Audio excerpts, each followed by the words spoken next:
सद्गुरू श्री ब्रह्मचैतन्य महाराज गोंदवलेकर यांचं प्रवचन 6 ऑगस्ट. भगवंताचा आनंद हा निरुपाधिक असतो. प्रत्येक मनुष्याची प्रवृत्ती भगवंताकडे जाण्याची असते, कारण त्याला आनंद हवा असतो. मनुष्याला आनंदाशिवाय जगता येत नाही. पण सध्याचा आपला आनंद हा नुसता आशेचा आनंद आहे. तो काही खरा आनंद नाही. उद्या सुख मिळेल या आशेवर आपण जगतो, पण ते सुख क्वचितच मिळते. ज्या आनंदातून दुःख निघत नाही तोच खरा आनंद. जगण्यामध्ये काहीतरी आनंद असला पाहिजे.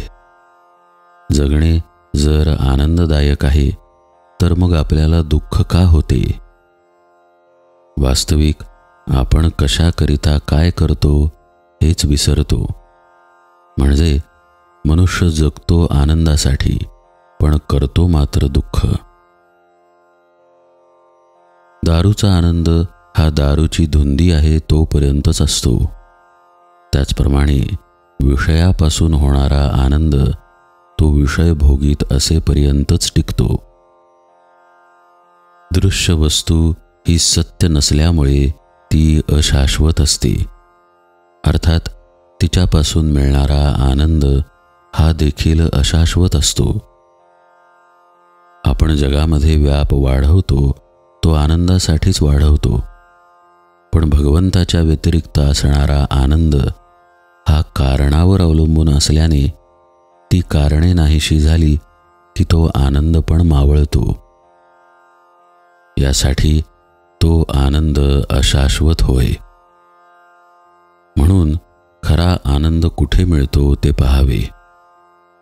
खरा आनंद दृश्य वस्तूंमध्ये नसून वस्तूंच्या पलीकडे आहे. चिरकाल टिकणारा आनंद वस्तूरहितच असतो.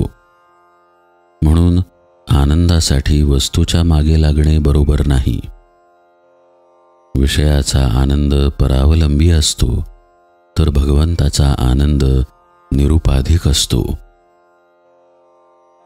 स्वानंद स्मरणाव्यतिरिक्त जे स्फुरण तोच विषय समजावा.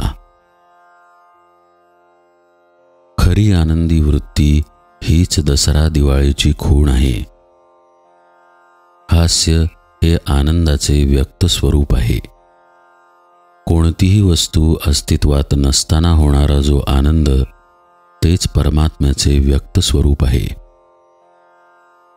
आनंदाला जे मारक आहे ते न करणे म्हणजे वैराग्य, आणि आनंदाला बळकटी येण्यासाठी जे करणे त्याचे नाव विवेक होय. आनंद म्हणजे आत्मचिंतनाने येणारे मानसिक समाधानच होय. जो निस्वार्थ बुद्धीने प्रेम करतो त्याला आनंद खास मिळतो.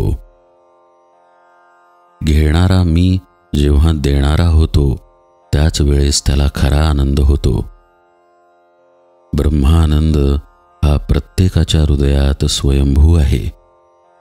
वृत्ती वळवून तो चाखला पाहिजे. एकांतात बसावे, रामाला आठवावे, त्याच्या पायावर मस्तक ठेवून त्याला म्हणावे, रामा, माझे मन शुद्ध कर, देहबुद्धी येऊ देऊ नको. तुझे चरण, तुझे हास्य मला सदा पाहू दे. तू माझ्या मस्तकावर वरदहस्त ठेव.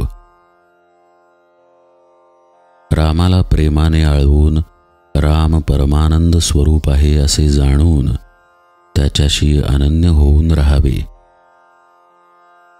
मी कुणीच नाही, सर्व राम आहे आणि मी रामाचा आहे या गोड भावनेत आनंदाने असावे. मनात प्रत्येक संकल्प उठताच त्यावर रामनामाचा शिक्का असावा. जानकी जीवन स्मरण जय जय राम.